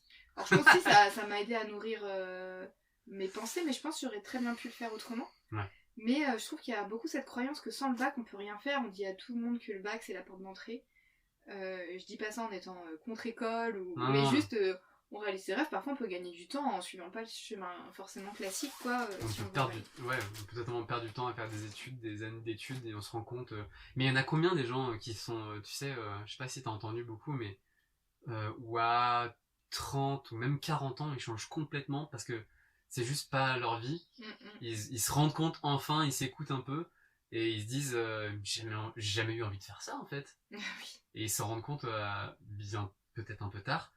Et du coup, alors ils ont suivi leur cursus parce que les potes, parce que la famille, parce que peut-être les parents étaient dentistes et du coup faut que tu sois dentiste et que tu suis le truc et en fait au bout de quelques années t'arrêtes. Et tu te rends compte, du coup, ouais, il faut faire gaffe à... Bah moi, si, je donne un conseil là, mais c'est le côté... j'ai suivi mes intuitions et mes envies sur le moment. Et ça a été ma plus grande force, je pense. Parce que le côté où... qui est peut-être maintenant, j'ai un peu plus de mal à le faire, en ce moment, peut-être. Ok. Mais en tout cas, à ce moment-là, j'étais en mode, ouais, c'est cool, j'ai ça, j'ai mon... Ouais, je travaille pas vraiment, tu me proposes un truc là? Vas-y. Mais tu peux pas, c'est pas grave, je viens. Et c'est C'est vrai que j'avais fonceur, un... quoi. Ouais, j'étais un peu fonceur, ouais. Je suis toujours, mais parfois un peu moins parce que on vieillit un peu. Oh là là, Et du coup, des l'épisode. fois, et puis du coup, on réfléchit un peu trop, et des fois, ça peut nous bloquer, mais c'est vrai que, ouais, bah ouais, comme tu dis, le bac, sert pas à grand chose, quoi. Moi, je trouve juste qu'un bac pro, un bac professionnel, qui indique un métier, et bah, peut-être être intéressant si tu veux faire ce métier, ou du coup, tu auras fait une expérience peut-être de savoir faire ça, et que peut-être dans ta vie, ça te servira, parce que, enfin, pour moi, je trouve que c'est intéressant d'être, si tu sais réparer une voiture, donc si tu fais un truc mécanique, bah, plus tard, tu auras peut-être une voiture, quand même, et tu risqueras de la réparer au lieu d'aller chez le garagiste ou de faire ça, donc c'est peut-être cool. Ouais, Et puis si t'es plombier, bah tu sauras réparer des trucs chez toi. Si t'es... c'est l'autonomie, quoi. Ouais, voilà, il y a des petits trucs qui servent, quoi, tu vois. Mm. Donc, mais ouais, si j'aurais fait un bac scientifique, à moins que si je vais faire des études après, je dis pas, hein. Mais c'est un autre délire, quoi, je sais pas, ça... Oui, en tout cas, c'est effectivement le bac sert à de nombreux métiers, et pas à tous, quoi. Voilà. C'était... Et c'est pas grave. Ben non. Mais voilà, je trouvais que c'était une nouvelle approche des études. Ouais, non, carrément. Voilà. J'aimerais bien qu'on continue d'un point de vue un peu chronologique, parce que moi, Ouais. il y a eu un autre moment fort dans ta vie, dans ces 10 dernières années, qui m'a marqué. Du coup, bah, j'ai toujours été très impressionnée et inspirée de la façon dont tu as réussi à vivre ta vie d'artiste, à tester différentes choses et à affiner de plus en plus ce que tu aimais. Et moi, je me souviens d'un moment très très fort où on est partis tous les deux au Festival d'Avignon, Ouais. mais que cette année-là, tu ne jouais pas. Ouais. Mais tu avais déjà joué l'année précédente, je Ouais. crois bien. J'ai souvenir que ça avait été très compliqué pour toi d'être à Avignon en tant que spectateur et non pas en tant que comédien ou chanteur ou artiste. Ouais, c'est vrai. Et après, j'ai été bluffée de voir de quelle façon, et là c'est peut-être ce côté un peu plus méthode ou stratégie, mais ça se trouve c'était juste de l'intuition, hein, pour moi, qui est une énorme qualité, sur comment t'as fait pour de nouveau aller jouer au Festival d'Avignon les années suivantes. Alors je me rappelle parce qu'en plus, bah, on y avait été... donc j'avais fait l'année d'avant, en tant que comédien et donc festivalier, quoi, enfin, qui travaille, quoi. Et qui, voilà, moi j'ai un truc... enfin, pour ceux qui connaissent pas, le Festival d'Avignon, c'est le plus grand festival du monde. Ah, du monde. Je savais ouais. pas que c'était du monde, ok. Du monde, ouais. Et, De théâtre. de théâtre, ouais. Et du coup, bah, en gros, il y a énormément de spectacles par jour. Alors je vais dire une connerie sur les chiffres, mais c'est tellement énorme. Par jour, je crois qu'il y a 6000 spectacles qui se jouent. Ah oui, ok. C'est parce qu'il y en a partout. Avignon se transforme totalement. Les garages deviennent des salles de spectacle. Les salles de spectacle deviennent des salles de spectacle ou créent des nouvelles salles. Donc là, cette année, période de Covid, ça va reprendre et on a tous bizarrement, enfin pas peur, mais ça va être étonnant comment ça va être, je pense, parce qu'il y aura peut-être moins de monde, ou il y aura peut-être trop de monde et on sera tous étonnés parce que ça fait un an qu'on vit loin des autres. Enfin bon, bref, ça sera quelque chose. Et donc l'année d'avant, donc j'avais fait ce truc-là, j'ai trouvé ça incroyable. Et alors c'est vraiment une guerre, hein. On se bat tous pour récupérer le plus de monde. Donc on est tellement beaucoup à faire des spectacles qu'il y a peu de spectateurs finalement, ou des gens qui se travaillent déjà. Genre, je trouve. Mais bon, il y a quand même du monde qui vient quand même, hein, je dis pas. En tout cas, c'est une expérience à vivre. Hein. C'est une expérience, ouais. Et du coup, quand tu travailles, bah du coup, il faut que tu sois tu joues tous les jours, tu dois faire la parade pour faire amener des gens chez toi et pas chez les autres. Je vous rappelle qu'ici, il y a plus de 6000 spectacles. C'est qu'il y a quand même beaucoup de spectacles qui se jouent. Et du coup, faut se faire sa place là-dedans, donc c'est un peu la jungle. Il faut se battre pour mettre les affiches, enfin, c'est un délire. Et du coup, je me suis dit, l'année d'après, viens, je t'emmène. Tu l'avais jamais fait? Non, je suis allée avec toi la première fois. Ouais. Donc là, je t'amène, c'est trop bien, on y va. On est parti la nuit. Oui. C'était très marrant On avait d'ailleurs. tout conduit la nuit. Et du coup, arrivé là-bas, je me suis dit, bah, moi, comme j'avais kiffé, j'allais adorer, quoi, d'y retourner. C'était en 2013, ça. D'accord. Je me souviens. C'était juste avant que je parte en Inde. Ok. 2013. Et là, du coup, bah, moi, ça m'a fait une petite claque parce que justement, c'est vraiment pas c'est pas du tout le même festival quand t'es spectateur que quand tu travailles. Donc j'aimais moins l'ambiance. Du coup, je me suis rendu compte que j'aimais moins l'ambiance et que j'avais envie de travailler plutôt qu'être là. Mais à la base, je partais pas dans cette optique-là. Je partais pour passer un putain de moment parce que ça allait trop bien. Oui. Alors qu'en fait, je me suis rendu compte que là, je me sens pas très bien. C'est bizarre. J'ai envie de travailler, c'est étrange. Et, euh, et du coup, après, donc ouais, t'as dit qu'après, l'année d'après, j'ai travaillé là-bas. Je crois, hein. Ouais, c'est possible. Je crois que c'est donc 2013, donc 2014. Et j'ai dû faire. Ouais, 2014, j'ai dû faire Hansel et Gretel. Et 2015, j'ai dû faire Gutenberg. Je crois que ça doit être ça. Ah oui, sûrement. Ouais, et du coup, en fait, le problème d'Avignon, c'est que tu peux pas trop prévoir ce qui va se passer. Tu pouvais pas savoir quand Non. t'as été dans un projet si t'allais être à Non, Avignon non, ou non. pas. En fait, ça dépend du... Alors, est-ce que le spectacle, il va toujours à Avignon depuis des années et que du coup, si t'es dedans, bah forcément, tu risques d'y aller. Ouais. Ouais, ça peut être un cas. Si tu fais... Alors, il y a 2 festivals à Avignon. Il y a le festival IN qui est subventionné. Ça, c'est un truc à part. Et le festival OFF. Donc ça, c'est les théâtres privés. Et ça, bah du coup, il faut que tu ramènes beaucoup d'argent. C'est une grosse somme d'argent pour y aller. Donc c'est pas évident d'y aller. Ça coûte beaucoup d'argent. Mon spectacle, il y a été. J'ai coécrit un spectacle. Mais moi, j'ai pas joué dedans. Mais donc là, si j'avais créé ce spectacle, j'étais dedans, je savais que j'irais, tu vois. Mais là, non, en fait, j'étais dans un spectacle qui se jouait à Paris et il se trouve qu'à ce moment-là, on a fait Avignon, quoi. C'est fou, hein, comment dans ton parcours artistique, j'ai l'impression que t'es guidé, quoi. C'est allez, ça va. Ouais, du coup, ça s'est retrouvé que du coup, j'ai pu faire Avignon, ouais. Est-ce que peut-être qu'inconsciemment, j'avais tellement envie de faire Avignon que je suis allé sur ce spectacle-là? Je sais pas. Je sais pas, mais... Mais ça s'est bien fait, ouais. Ça s'est enchaîné derrière après, quoi. Autant, je vois bien comment tu peux être structuré, méthodique dans plein d'aspects de ta vie, et en même temps, je trouve ça fascinant de voir comment dans ce milieu artistique, il y a une grande part de... Ben, là, tout dépend des croyances, quoi, mais soit d'être au bon endroit, la chance, Ouais. l'envie, être guidé. Mais c'est bizarre parce qu'en fait, je comprends ce que tu veux dire, mais ce truc-là, sur ce travail-là, j'ai jamais réfléchi à ce truc-là. Ça s'est Ok. fait tout seul. Mais dès que j'y réfléchis, c'est un gros problème. T'es Ça stressé bloque tout. quand tu y réfléchis, non? Ouais. T'es en gros stress. Ouais. Je trouve mais là tu me fais dire ça, mais d'un côté, enfin tu me fais dire ça dans le bon sens, ça me fait penser à ça. Ok. Plus t'y penses, plus t'essayes de faire et de forcer les choses, plus peut-être que t'amènes un peu. Alors ça dépend, hein, mais que ça te frustre plus et que ça met moins les choses en valeur peut-être en avant. Et c'est vrai que toi, alors, ça fait ça. bah ouais, parce que là, quand j'y pense pas, ça se fait, finalement, ça se fait un peu tout seul. Enfin, en vrai, c'est marrant parce que moi, je me rends pas compte, mais c'est toi, comme tu me le dis, comme tu l'amènes, j'ai l'impression que c'est le cas, que tu ressens que j'ai trouvé une solution d'aller à Avignon, alors que pas du tout. Mais peut-être que je l'avais tellement amené et que j'avais tellement voulu le faire que ça s'est fait. C'est là où je parle après de croyance, parce que moi, je crois beaucoup à selon ce qu'on croit, l'énergie qu'on dégage, ce qu'on vibre, qu'on attire ces choses-là. Ouais. Et moi, alors je crois qu'il n'y avait pas une personne qui pouvait plus attirer Avignon que toi, en 2013, Ouais. pour la suite. Je sais pas si tu t'en souviens, mais dans ces moments-là, tu me parlais que de ça. C'était Avignon. C'est Avignon. vrai. Ah, mais t'étais fou. Non, t'étais pas chiant, t'étais super déterminé. Ok. Pour moi... Je m'en souviens pas, tu vois. Pour moi, t'incarnes beaucoup... Je réfléchis beaucoup à ce qu'on incarne. Et moi, tu vibres la détermination, quoi. Tu vois, ce qui rejoint un peu l'exigence, je trouve. Mais... Et puis, alors ça, c'est mon point de vue, hein, donc franchement, tu me dis hein, si c'est pas ça, mais vu que tes émotions, elles étaient si fortes dans ce que t'as vécu et de ce que t'as aimé, c'est comme si, tu sais, il y avait une mémoire corporelle ou une mémoire dans l'énergie. J'ai l'impression que je vais retrouver ça après. Ouais. Comme un appel mais qui se fait inconsciemment, hein. Mais c'est vrai que par rapport à Avignon que j'avais senti ce truc là parce que au festival je me sentais pas à ma place en tant que spectateur.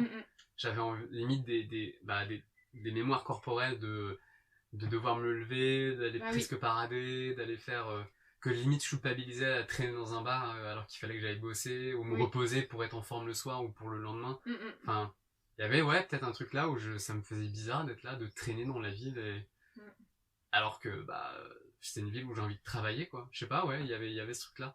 Donc peut-être un peu mémoire corporelle, peut-être. C'est là où, dans ton parcours, autant on dit, voilà, quand on veut réussir ta carrière, parce que moi je trouve que tu fais partie des gens qui réussissent leur carrière, de mon point de vue et mes critères, tu vois, de jouer autant, faire tout ça, et après on va parler du dernier projet. Mais il y a des choses qui s'apprennent pas, quoi. Il y a des choses qui se vivent, je Ouais. trouve. Ouais, c'est pas faux. Et moi, je trouve que tu représentes beaucoup ça. Non, mais je vis ça et je trouve que ça peut pousser peut-être des gens qui écoutent à se dire, on donne parfois plus de place à la méthode, à la réflexion, alors que pour moi, l'intuition est tout aussi importante, c'est même mon premier critère, moi, Ouais. dans ma façon de me guider. Mais... Bah, je suis totalement d'accord avec toi. Et surtout maintenant, c'est un problème que j'ai. Peut-être. J'arrive plus. Bah, surtout là, avec cette année bizarre qu'on a eue de Covid, où bah, moi, par exemple, le spectacle, l'art s'est arrêté. Plus le droit de travailler, ou plus vraiment dans ce domaine-là, dans le spectacle vivant en tout cas. Peut-être un peu plus dans les doublages, parce que il y a moins de monde et tout. Mais Donc tu fais des doublages pour... je fais des doublages chantés. Je fais pas beaucoup de doublages parlés, très peu, parce que c'est un vraiment très très petit milieu. Ils cherchent parfois plus de chanteurs pour certains trucs, Tu forcément. parles pour des films ou dessins animés? Dessins animés, films, ça dépend. Enfin, films, dessins animés, long Ok. métrage, quoi. Ou après, j'ai un film, La Belle et le Clochard 2, mais c'est un film, mais ça reste un dessin animé à la base, Ok. tu vois. Donc, Non, en parce que gros, ça doublage, chante. c'est pas forcément évident. Tu vois, quand on n'est pas de ce milieu-là, on sait pas. Ouais, bah en doublage, il y a du doublage, doublage où tu dois doubler des scènes en anglais ou peu importe quelle langue et tu dois le doubler en français. Ça c'est du parler, du texte, et il y a pas mal de fois des chansons, et pas mal de fois dans le cahier des charges, il faut les doubler en français. Ok. Donc tout ce qui est Disney par exemple, les Aladdin, tout ça, tout ce qu'on a entendu, même le Roi Lion et tout, bah voilà, il y a toutes les langues. Le dessin animé, il a été doublé dans toutes les langues. Et bah voilà, donc il faut des chanteurs pour des trucs, et du coup, ouais, je suis un peu dedans, et ça c'est vraiment super, c'est un vraiment super taf. J'adore faire ça, et j'aimerais beaucoup en faire plus. Et là, c'est très très dur de rentrer, parce qu'il faut se faire beaucoup de contacts, et il faut forcer beaucoup les choses. Et là, c'est très dur, parce que j'aime bien quand c'est intuitif, quand ça se passe comme ça. C'est-à-dire, c'est ce qui s'est passé un petit peu, hein, en vrai. Mais quand tu commences à forcer, bah déjà un truc que j'aime pas, parce que je trouve que je force trop. Ok. Ça reste pas fluide comme ça s'est passé. Mais en même temps, il faut aussi un petit peu essayer de créer des choses, Ouais. surtout dans ce milieu-là. Et là, moi, quand il faut que je relance des dizaines de fois la même personne pour lui dire la même chose et qu'elle me répond pas et qu'au final elle va peut-être me répondre, ça se passe comme ça dans le doublage. Mais moi, ça me va pas. J'ai beaucoup de mal à faire ça. Ok. Bah, ça a pas l'air d'être ton mode de fonctionnement le plus agréable et... Ouais, j'ai l'impression de trop forcer, trop vouloir, trop commander. Et c'est vrai, hein, j'ai très très envie voilà, de le faire. De pouvoir avoir cette chance de peut-être voilà, de doubler plus de films, en parler, ou plus de dessins animés, ou des jeux vidéo aussi par exemple. Mais du coup, faut tellement se faire la guerre et essayer d'essayer de se vendre, de se montrer, et un peu de forcer trop. Bah c'est délicat. Donc là, ce truc-là, je procrastine énormément, notamment pour Ok. peut-être un jour, ça sera plus rapide, plus simple. Genre, j'aurai une opportunité qui me permettra plus de le faire, mais j'ai du mal à le forcer, ce truc-là. Ouais. Alors que quand le doublage chanté, c'est un peu venu comme ça, quoi. Et c'est bizarre, en m'entendant là, j'ai l'impression que je dis j'ai envie que ça m'arrive comme ça sur un plateau, je fais rien et bim, je travaille. Non, mais j'ai appelé, ça s'est fait, j'ai passé l'audition pour La Reine des Neiges, le film, le dessin animé. J'ai pas été pris, mais ça s'est bien passé avec la directrice de plateau artistique du chant. Et bah du coup, on s'est revus, elle m'a refait travailler, et puis de temps en temps, elle me refait travailler, et grâce à elle, j'ai pu faire Toy Story 4, j'ai fait les chœurs de Toy Story 4, j'ai fait Alors on peut entendre ta voix dans quoi? un Toy Story 4. Et tu fais quoi? Je fais les chœurs. Les chœurs dans les chansons? Les chœurs dans les chansons, j'ai fait dans La Belle et le Clochard, j'ai fait des chœurs aussi. J'ai fait La Garde du Roi Lion, sur Disney Junior. D'accord. Donc plein de chants. Donc le Roi Lion, il te suit, hein? Ouais, complètement. Et voilà, donc plein de petits projets comme ça sur le doublage, mais c'est un truc en plus qui est cool et que j'aime beaucoup. Ouais, ça a l'air. Mais dans tout ça, ouais, maintenant, depuis le Covid, c'est ce que je voulais dire. Et bah du coup, il faut essayer de trouver autre chose, même avant, hein, mais pour pas se reposer non plus que sur ses lauriers. Enfin, moi, c'est ce que j'ai ressenti. Et bah il faut se vendre, il faut passer d'auditions, il faut aussi d'être présent, quoi. Et c'est vrai que là, bah du coup, la pensée, créer des choses, essayer du coup mettre moins l'intuition dans le projet, bah du coup tu te mets trop à réfléchir, à douter ou à faire un truc, et ça te fait ça, toi? ça me fait ça, et ça marche pas. Enfin, ça marche pas. Ça Ça a Ok. beaucoup plus de mal, ouais. À émerger. Mm, mm. Je sais pas si c'est moi, mais... Enfin, par rapport à comment j'ai fonctionné, Bah peut-être, oui, oui. Bon, ça doit dépendre de chaque personne, ça, j'imagine. clairement. Et là, on est en 2021. Ouais. Et pour moi, t'es en train de réaliser un de tes grands rêves, que toi, tu l'appelles pas comme ça. Bah, Mais de mon point de vue, ça fait ça. ouais. Tu veux bien nous en parler? Ouais, en fait, bah du coup, là, je vous ai parlé pas mal du Roi Lion, et qu'est-ce qui m'a commencé à faire ce truc-là. Il se trouve que le Roi Lion se remonte. Donc, s'il devait se remonter déjà il y a un an, hein, mais à cause du Covid, ça a été beaucoup reculé. Et bah, j'ai été pris sur ce spectacle. Bah Ouais. Donc, je suis... Ouais, moi, je suis toute folle. Ouais, non, moi aussi, hein, moi aussi. Je suis vraiment... Donc, je suis sur le Roi Lion. Je vais jouer le rôle de Ed, une des Troyennes, celle qui rigole, qui ne parle Voilà, pas. là, le plus délire. Hein. Et je suis doublure Timon et Zazu. Ouais. Donc j'ai 3 rôles, donc j'ai un gros boulot, Hakuna gros Matata. panel, Quoi. donc Hakuna Matata. Et Zazu le conseiller du roi, et Ed complètement déjanté qui ne fait que rigoler. Et qui bouffe Scar quand même. C'est pas... c'est Ouais. Et en gros voilà, donc je suis sur le spectacle qui m'a fait faire ce métier en fait. Donc est-ce que j'avais un rêve de faire ce spectacle? Oui. Ouais, je pense, ouais. Ouais, non, si, parce que je me rappelle que quand j'ai donc fait cette école de chant, bah du coup j'ai beaucoup bossé le Roi Lion. Ah ouais, ok. Ouais, j'ai bossé le Roi Lion parce que bah, les chansons me plaisaient, je le voyais, il était encore à l'affiche. Et puis les profs qu'on avait, il y en avait un qui était coach sur le Roi Lion aussi. Mm, mm. Donc il connaissait pas mal de choses et tout. On avait fait de l'ensemble vocal sur le Roi Lion. Enfin vraiment le Roi Lion, je le connais vraiment par cœur le spectacle.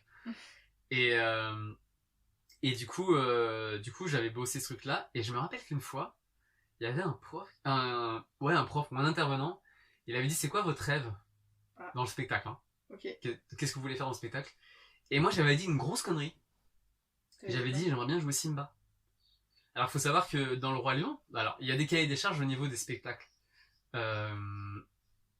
Des spectacles, c'est qu'en gros Simba est joué par quelqu'un, plutôt un Africain, quelqu'un un métis quoi. Mm, mm. Et enfin c'est pas voilà un Européen blanc comme moi qui joue Simba quoi. C'est pas le dans le cahier des charges, il faut que ça soit ce type là. Ok. Comme pas mal de rôles, voilà, Ouais. voilà. Donc c'est comme ça. Et du coup, bah, jamais de la vie, je ne peux jouer un rôle qui n'est pas moi. Je ne suis pas, je peux pas faire ça, quoi. C'est pas Ouais, possible. On peut se transformer, on peut faire plein de choses. Mais si dans le cas des charges c'est comme ça, il faut un afro, américain. Enfin, c'est marqué comme ça des fois, Ok. quelqu'un métis, quoi. Et bah, je ne peux pas jouer ça, quoi. Et du coup, voilà. Donc il m'avait dit ça. Il m'avait dit, mais tu sais que c'est inatteignable parce qu'en soi, tu ne peux pas jouer ce rôle-là, Mm, mm. celui-là en question. Et voilà, je me rappelle de ça. C'était il y a un petit moment. Hein. Et du coup, voilà. Mais finalement, je suis sur le spectacle. Donc c'est juste énorme. Timon, par exemple, peut bien correspondre. Timon, totalement. Bah, pendant l'audition, Timon a été une grosse envie pour moi. Mm. C'était celui que je visais le plus. Et même à la fin de l'audition, à la finale, bah, en fait, j'ai pas fait la finale. Ce qui m'a fait une grande peur. Je me suis dit que c'est mort, il m'appelle pas pour la finale. Ça se passe comment les auditions pour le Roi Lion? Bah, les auditions, t'as plusieurs tours. Donc t'as t'as le premier tour, deuxième tour, troisième tour, et puis après t'as la finale, ce qu'on appelle la dernière Même audition. avant, comment ça se passe? C'est toi qui envoies un CV? Ouais, alors t'as des auditions, alors t'as plusieurs styles d'auditions, mais pour celui-là, c'est public, donc en gros t'as une annonce. Eux en interne, ils appellent déjà des gens, ils font passer des pré-auditions parfois. Ok. Ils peuvent appeler des gens parce qu'ils y pensent ou parce que le cahier des charges ou la prod a demandé qui est quelqu'un de connu ou quelqu'un donc le directeur de casting va peut-être appeler une ou deux personnes un petit peu connues qui connaît qui pourrait être dans le qui peut être un rôle précis, etc. Ça peut se faire et après bah t'as des auditions publiques où là t'envoies ton CV artistique et tu dis que tu passes pour tel ou tel rôle et puis tu t'envoies souvent des démos et après tu passes le casting. Des démos, c'est des vidéos de toi? Démos, ça peut être vidéo ou juste chant, enregistrement chant. Ça fait beaucoup maintenant les vidéos de toi en train de chanter. Moi je déteste ça. Généralement je dis que j'en ai pas, j'envoie mes démos de chant. Ok. Tout. Ça passe. Bah des fois oui, des fois non. Des fois... Alors après s'ils disent, des fois dans l'audition c'est marqué, ils te disent toute candidature pas respectée, avec une vidéo, avec ça et ça et ça, sera rejetée. Ok. Donc là, du coup, je fais un effort, tu vois. Mais sinon, j'essaie de passer ou de voir. Essaye de voir si tu peux passer ou d'appeler. Il faut être un peu fil. Mais c'est un petit milieu, donc il faut un peu aussi des fois appeler les contacts et dire j'aimerais vraiment passer cette audition. J'ai pas eu de réponse. Par exemple, moi pour La Belle et la Bête qui a été fait, j'avais un rôle à pourvoir et j'ai pas pu passer l'audition. J'ai pas réussi à passer cette audition. Ah oui. Parce que mon mail il a pas été reçu, ou je l'ai envoyé 3 fois le mail, j'ai fait des demandes par d'autres qui passaient déjà pour passer. Je l'ai pas eu, j'ai pas pu passer ce truc-là, quoi. Ok. C'est comme ça. Mais bon. Donc du coup, là ça s'est fait, et je suis allé au bout, et j'ai pas pu passer la dernière audition, où en gros j'aurais pu passer pour peut-être Timon, parce qu'il voulait pas me voir moi à la finale. Et j'ai fait du forcing, j'ai essayé de dire je veux vraiment passer cette audition, je veux vraiment, des fois ça marche. Et quand tu vois les gens déterminés en face de toi, tu peux te dire voilà. Mais en fait je l'ai su après, je pense, c'est qu'après en fait j'étais déjà pris. Mais pour ces 3 rôles. Ah oui. Parce que le rôle de Ed est doublure de Timon et Zazu. Donc il faut quelqu'un qui sache faire les 3 marionnettes, parce que c'est des marionnettes. Et toi, t'as appris à faire les grosses marionnettes. Alors moi j'avais déjà fait un spectacle qui s'appelait Jules Verne, le voyage extraordinaire de Jules Verne, où j'étais ensemble. Donc dans l'ensemble, je faisais plein de petits rôles, danseurs et tout, et chanteurs. Et du coup, j'étais doublure des rôles, et les 2 premiers rôles, enfin 3 premiers rôles, mais il y avait une fille, donc les 2 rôles mecs, c'était des marionnettes. C'était prévu comme ça, ils avaient créé ça comme ça. Donc du coup, on a eu un stage de marionnettes avant la création, enfin pour les répètes, avec une marionnettiste, avec la marionnette pour comprendre comment ça se passe et tout. Donc j'avais déjà eu une petite formation de marionnette, et j'avais déjà un peu bossé ça, comment ça se passe le comédien à travers la marionnette, comment tu donnes, est-ce que c'est toi qui te montres ou tu mets ton jeu de comédien à travers la marionnette. Et ça tout le monde ne sait pas le faire déjà, et tout le monde ne comprend pas le truc. Il y en a qui, quand t'es comédien, t'es en avant, t'es en lumière, et là t'es derrière la marionnette. Donc il faut être ok avec ça, tu vois. Il faut le sentir comme ça. Donc après tout le côté technique, ça s'apprend, ça c'est pas grave. Mais déjà ce truc-là, tu vois que les gens peuvent être un peu moins... Ça a pu t'aider pour le Roi Lion. Ça m'a totalement aidé, parce que j'étais hyper à l'aise sur les marionnettes. Ça m'a pas du tout fait peur les marionnettes, au contraire. Déjà j'étais hyper content de les toucher les marionnettes. En mode, j'ai passé mes 2 premiers tours, les 2 premiers tours, et je suis passé au tour des marionnettes. Où là on a eu toute une journée entière. En plus comme je faisais les 3 rôles, du coup il fallait que j'essaye les hyènes, après que j'essaye Timon, après que j'essaye Zazu. Et du coup toute la journée j'étais au théâtre, et j'ai essayé les marionnettes, on s'est déplacé en hyène, apprendre comment un félin il se déplace et tout. Du coup maintenant quand je regarde mon chat, je regarde comment il se déplace. Ce que tu racontes, ça me fait beaucoup penser à comment tu décrivais la salle en charpente. La salle? Ouais, quand tu dis, dans ce lycée, on va pouvoir utiliser toutes ces machines, faire tout ça, tu sais, j'ai l'impression de toutes ces marionnettes, je vais pouvoir faire ça, et j'ai l'impression de revoir ta même excitation, tu vois. Ah non, mais de ouf, là j'étais... Mais c'était, en plus ce spectacle que j'avais vu déjà il y a des années, qui m'a fait faire ce métier, que je trouve dingue et tout, et là, et en plus, le gars qui a mis en scène Jules Verne, c'est le directeur de casting qui fait ces gros spectacles-là. Et il a été, avant d'être directeur de casting, il était metteur en scène résident du Roi Lion, à Paris, à Londres. Et après, il est devenu directeur artistique. Et c'est lui qui a mis en scène le spectacle Jules Verne, avec les marionnettes. C'est pour ça qu'il a parlé des marionnettes dedans, vu qu'il connaissait avec le Roi Lion, qui nous a fait la formation. Et lui, je me rappelle, pendant Jules Verne, il m'a dit, parce que je me débrouillais bien avec les marionnettes. Et du coup, il m'a dit, tu serais... Enfin, en gros, ça tirait bien, genre, Zazu, pour toi, c'est pour toi. C'est très bizarre de dire ça, mais en gros, je me débrouillais bien avec les marionnettes, donc en gros, les spectacles avec marionnettes, où j'ai le physique pour, du coup, Zizou, Zazu et Timon, ça s'y prête. Et j'ai dit, jamais de la vie, ça se remontera à Paris. Et là, ça se remonte. Là, ça se remonte, et je passe dessus. Tu vois, l'air de rien, t'as mis plein de choses en place dans tous les spectacles que t'as pu faire.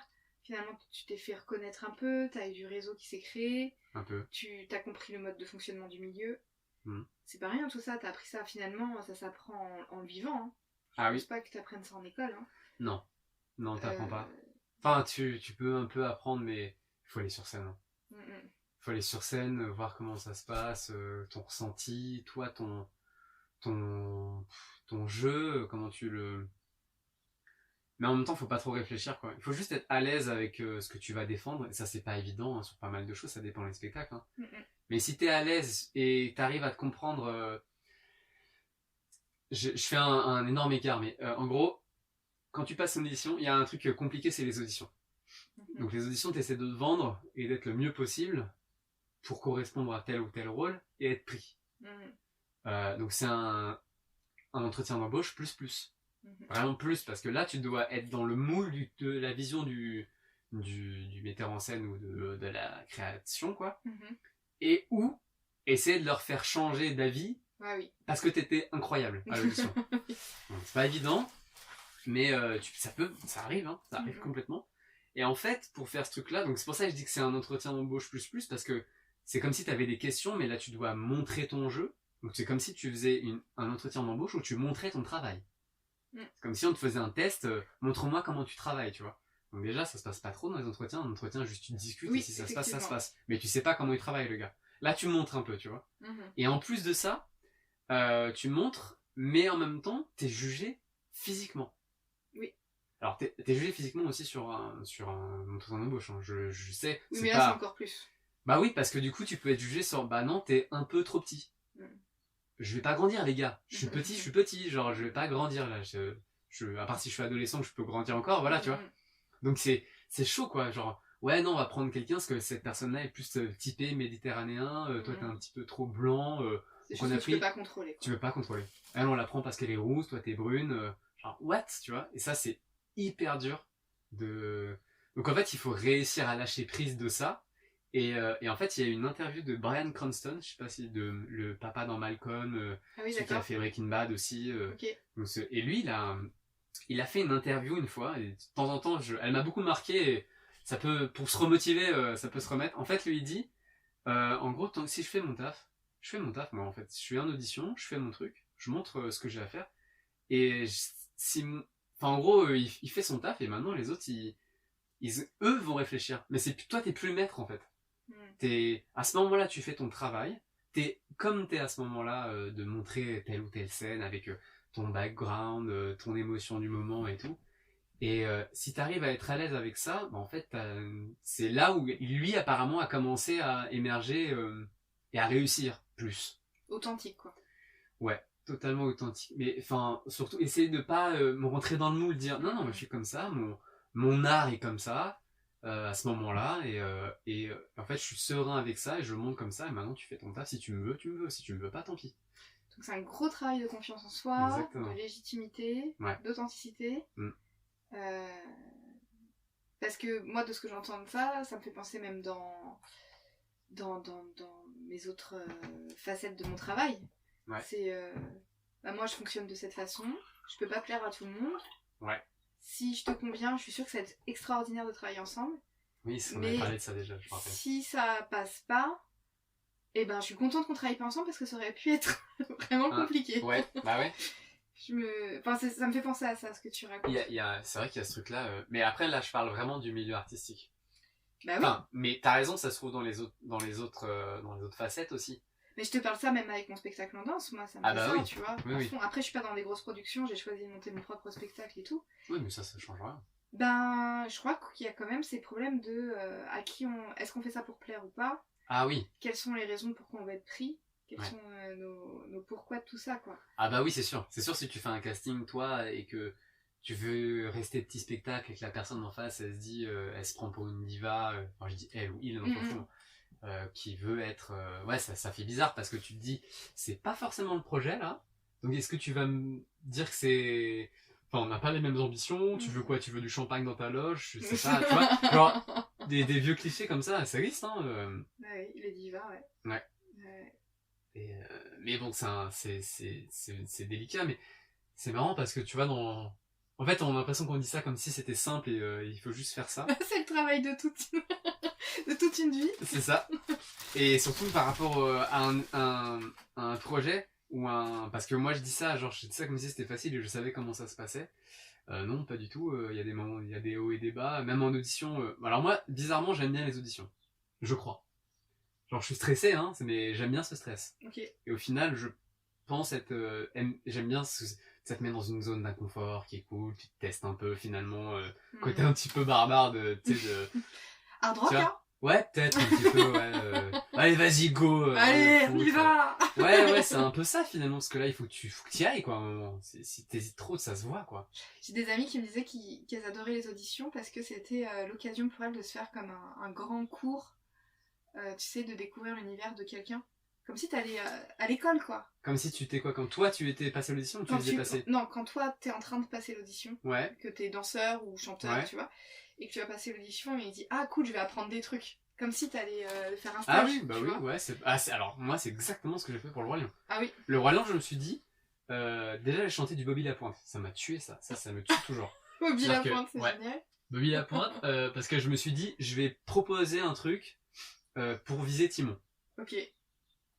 Je me dis, il faut une chanson un peu rigolote, un peu ouais, je suis Timon, nanana. Un poète. Voilà, exactement. Essayer de les faire rire, essayer de m'amuser et tout. J'ai chanté une Bobby Lapointe, Takati Takité, c'est pour ceux qui connaissent. J'ai chanté une chanson à la con française, bien faite, un petit peu jouée sur les mots et tout, avec des syllabes un peu Ah, moi spéciales. j'adore Bobby Lapointe. Et du coup, moi j'ai chanté ça. Et maintenant je me dis, j'ai pris sur le Roi Lion, j'ai chanté Bobby Lapointe. Quoi. Aucune prouesse t'as osé. vocale, Ouais, j'ai osé. Et ça m'a fait rire de faire ça. Et après, il demandait pas une chanson particulière. C'était un peu prévu. Il me disait chanson française, voilà. Ah oui. Et j'aurais pu faire plein de trucs comme ça. Et je voulais une chanson un peu rigolote et tout. Donc parfait, ça marche très bien par rapport à ça. Ça a marqué mon truc. Quand je sais qu'après, quand j'ai rechanté, les Américains, c'était les Anglais. Les Anglais étaient là, ah oui et tout. Enfin c'était, ils se souviennent quoi. Donc ça c'est bien. Ça a un peu marqué le truc. Ouais. Et je sais plus pourquoi je dis ça, je m'égare. Mais c'est qu'en gros, je me suis lâché, quoi. Et après, donc je me suis amusé là-dessus. Et après, voilà, pour répondre à ton truc, le fait de passer les marionnettes, arriver aux marionnettes, pour moi, j'avais déjà gagné. C'était en mode, je suis pas pris ou pas? Ok, si je suis pas pris, évidemment, je serais triste.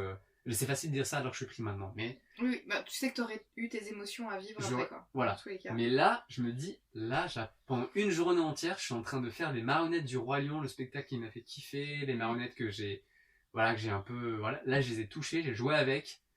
Quelle chance, tu vois, de faire ça. Et j'ai appris à utiliser ces marionnettes-là pendant une journée. Et ce qui était cool, c'est qu'il n'y avait pas d'audition. Il n'y avait pas de... Cette journée-là était une journée d'apprentissage de marionnettes. Et les jours d'après, ou la semaine d'après, je sais plus, là, il y avait l'audition. Où là, on prenait les marionnettes et on faisait la scène prévue ou quoi.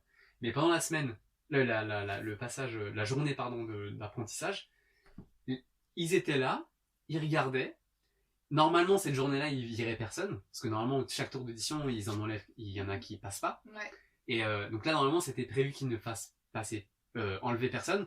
Il y en a un ou deux qui ont, voilà. Parce qu'en gros, ils regardaient comment les gens se débrouillaient, comment tous les jours ils étaient en train enfin la journée comment elle se passait, est-ce qu'ils répondaient bien, est-ce qu'ils se comportaient bien, comment ils se sentaient avec la marionnette et tout. Et du coup en une journée tu te fais un avis. En fait c'est pas une audition où tu passes un instant T, c'est maintenant, c'est juste toute la journée, comment t'es, ton travail et tout. Ouais. Donc ils peuvent regarder ça c'est hyper intéressant. Et du coup avec ça j'étais hyper content quoi. Rien que ça déjà c'était une expérience de juste bah là j'apprends des marionnettes, c'est trop bien. Je passe une super journée. Donc ça, c'est un gros travail d'état d'esprit à avoir, quoi. Que tu mets en place en mode vas-y, j'apprends. Ou est-ce qu'il y a d'autres choses qui t'aident, toi, pour ces moments-là dans ton travail? Dans ta préparation mentale, un peu, quoi. Bah, dans ma préparation mentale, pour le spectacle, là on est vraiment précis sur le spectacle, hein. J'insiste parce Oui, que... je t'inviterai pour un autre podcast, Ok. pour les autres facettes. Pas de soucis. Mais c'est vrai que tu vois, bah, pour le spectacle, là, et pour ces... Alors, je dirais que c'est un truc que je sais faire, entre guillemets. C'est mon métier depuis 10 ans, au moins. Et alors, on sait pas passer une audition. Hein. Une audition, on n'apprend pas Non, une fois et on sait... Je te parle dans l'ensemble, tu vois, ce qui peut Ouais, bien sûr. Mais je veux dire, ça s'apprend pas, genre, ça y est, maintenant je sais. Mm. Les auditions, il y a des hauts et des bas à ton état, le taf que tu veux en face, les attentes que t'as en face, si t'en as beaucoup, pas beaucoup, trop, Tu peu. parles de toi-même, là, les attentes de toi-même. Ouais, qu'on a chacun par rapport à l'audition qu'on fait. Mais il y a des fois des trucs plus à l'aise. Et moi, les trucs plus à l'aise que j'ai mis en place, c'est de me dire, ça m'amuse, allons-y, voilà. Et préparation, bah, d'être à l'aise avec ce qu'on fait par rapport à... Alors oui, quand c'est du spectacle musical, bah, il faut être à l'aise en chant, en jeu, peut-être en danse aussi. Et là, du coup, bah, il faut juste déjà être préparé et être pas dire ouais, ça fait des années que là je danse pas ou que je joue pas ou que je chante pas, bah, essayer d'être un tout petit peu toujours préparé, en faire de temps en temps, pour être tenir la machine en route, quoi. Ok. Et après j'essaie de m'amuser le plus possible en audition, le plus possible, et essayer de passer un moment où je suis déjà en spectacle avec les gens que j'ai en face, quoi. Ok. Et ben c'était super d'entendre tout ça. J'ai, allez, 3 petites questions Ouais, pour terminer, carrément. que t'es pas obligé de développer. Ouais. Pourquoi pas? Parce que je sais que dans tous les cas, je te réinviterai pour une autre facette de ton travail. Quel est ton prochain rêve ou ton prochain projet, ta prochaine envie? Par rapport au spectacle ou pas du tout? Non, dans ta vie. Alors prochain projet, ce serait donc alors, je sais pas si c'est un... Alors, prochain rêve, pardon. Prochain rêve, ce serait que le Roi Lion se passe très très bien. Enfin, le mieux possible pour moi, comme je l'imagine. Ok. Ou en tout cas, surtout que l'expérience se passe bien. Que le Covid, avec tout ce qui s'est passé, ça fait partie d'un rêve que, bah ça y est, je suis sur un spectacle qui m'a donné envie. Enfin, tu vois, des années incroyables, je peux le faire et je le fais. J'ai envie que ce rêve se passe bien. Ouais. Tu vois. Donc ça fait partie du rêve pour moi. Carrément. C'est donc voilà. Après, un vrai gros rêve, ouais, c'est ce qu'on a dit tout à l'heure, quoi. Ce serait de parler anglais, quoi. Voilà. Mais le fait d'être sur le Roi Lion avec des Anglais, et des Sud-Africains qui parlent forcément à peu près anglais. Aller chercher tes costumes à Londres. Ouais, aller chercher. Là, on va essayer les costumes à Londres et tout. Ouais, peut-être que l'anglais commencera à venir à moi. Ouais, bah on dirait, hein. C'est possible. Bah déjà, à l'audition, il parlait un peu anglais, je comprenais un peu, mais fallait que je le fasse, quoi, donc ça se faisait. Mais c'est vrai que ça, c'est un peu délicat. Après, sinon, le projet comme ça, j'ai pas de... Bah c'est déjà énorme, hein. C'est déjà bien, ouais, franchement, c'est... Ça se passe bien, quoi, ce serait cool. Question plus intéressée de ma part. Ouais. Mais qui pourrait t'intéresser aussi. Qui aurais-tu envie de me recommander? Qui t'aimerais bien écouter sur ce podcast? Genre qui, après avoir échangé avec toi, je contacte pour essayer d'enregistrer avec lui? Alors des contacts, il faut que je te dise quelqu'un en particulier ou quelqu'un toi que t'aimerais bien entendre, quoi. Ouais, mais je veux dire, est-ce que ça doit être un nom? Je veux dire cette personne-là, ou alors je te dis quelqu'un qui ferait ce truc-là, par exemple. Oh, les deux. Ou ce que tu veux, là, ce qui te vient. C'est un peu comme ça que je te demande. Ce qui me vient... Prof d'anglais. C'est pas... Alors après, les profs d'anglais, j'essaie de regarder tous les trucs, ce qui se passe. Okay, vraiment tout, hein, C'était une petite blague. Hein, non mais t'as raison, hein, je prends pas mal du tout. Hein. Je prends pas mal du tout, mais c'est vrai qu'il y a pas mal de profs qui me disent ah, méthode c'est ça, faites ça. Tous les conseils qu'ils disent pour bien apprendre l'anglais. Ouais, toi, va falloir que tu suives ton émotion et ton intuition là. C'est ça. Non, pas forcément prof d'anglais. Ça pourrait être cool, hein, de dire si vous avez des petites techniques et tout. Mais des trucs qui marchent. Enfin, pour moi en tout cas. En tout cas, s'il y en a qui étaient dans le même cas de Seb et qui avaient envie d'apprendre l'anglais et qui partaient de rien et qui ont réussi à apprendre. Ah ça carrément. Eh ben n'hésitez pas à dire. Ah oui, donc pas prof d'anglais. Non. Mais des gens qui ont parti et peut-être avec mon souci de ce truc-là de compliqué, ou alors que même quand ça se passe bien, t'as plutôt des facilités à apprendre des choses et à faire des choses ou à créer des choses. Mais que ce truc-là marche pas et que t'as trouvé une solution, ouais là j'avoue ça m'intéresse. Mais là je suis dans le précis. Oui, surtout que ça peut aller dans tous les domaines, donc c'est un peu précis. Ça peut aller dans tous les domaines. Ouais. Et une personne sinon, t'as quelqu'un en tête? Une personne là en tête, je pense que en vrai, je pense que ça pourrait être cool que tu interviewes Kevin. Ouais, j'avais prévu Kevin. Je pense que Kevin ça peut être cool parce que pense qu'il est passé par plein d'étapes dans sa vie. Je pense que maintenant où il en est, Kevin, c'est un ami à nous dans la colo, si vous avez suivi, et qui est dans le domaine aussi artistique, mais différent du mien, même si on a bossé ensemble. Ouais, il va être très inspirant. Et ouais, je pense que ça peut être hyper inspirant, parce que moi, pour être sincère, il m'a pas mal tiré vers le haut dans le milieu artistique. Inspiré, je sais pas. Si dans le chemin de vie, j'ai l'impression. Ouais, chemin de vie, ouais, parce qu'il m'a donné des opportunités sans... Alors, j'aime pas dire ça en mode il m'a donné une opportunité en mode tiens, toi, je pense que c'est bien ce que tu fais. C'est juste il m'a proposé des trucs sans penser à ce que ça irait plus loin pour moi, parce que je pense qu'on a vraiment beaucoup bossé ensemble, donc plein de projets avec Kevin, et je pense qu'on s'est tous les deux tirés vers le haut, pour plein de trucs. Mais à la base, c'est clairement lui qui m'a mis des pieds dedans, je pense. Oui. Sans faire exprès. Ouais. Donc voilà, et après lui il a fait d'autres choses et tout, et je pense que ça peut être hyper intéressant, puisqu'en plus il a un autre parcours, un autre truc. Ouais, je suis sûre que ce serait passionnant. Kevin, si tu t'es pas encore interviewé et que t'entends ça, hein, j'ai très envie de t'avoir à mon micro. Et pour terminer, comment, si les gens ont envie de suivre ton parcours, où est-ce qu'ils peuvent te retrouver? Alors ils peuvent me retrouver sur Instagram. Alors je suis pas le plus actif sur Instagram en ce moment, mais ça devrait revenir avec le Roi Lion. Je pense que j'aurais plus d'envie de repartager des choses. Et comment s'appelle ton... Alors c'est Crazy Seb Walter. Donc Crazy parce que c'était un truc d'un spectacle. Mais et Seb Walter c'est mon nom. De toute façon je noterai tout ça. Ouais, dans la description du podcast, j'imagine. Et donc voilà là-dessus. Et sinon vous pouvez me retrouver aussi pas mal de fois en live sur Twitch. Alors c'est un truc que je connais pas mais que j'entends. Ah, c'est une plateforme de jeux vidéo en fait, mais c'est surtout une plateforme de streaming en live où du coup tu es en live et tu fais du divertissement à l'instar d'une vidéo YouTube où c'est une vidéo montée que tu mets en ligne, les gens regardent quand ils veulent. Là c'est en live, donc je suis en train de streamer, ce qu'on appelle. C'est qu'on est en train de diffuser notre contenu, que ce soit du jeu vidéo ou du talk, ou par exemple là ce podcast on pourrait très bien être en live avec le chat qui est en train de parler avec nous et on pourrait répondre aux questions du chat en même temps.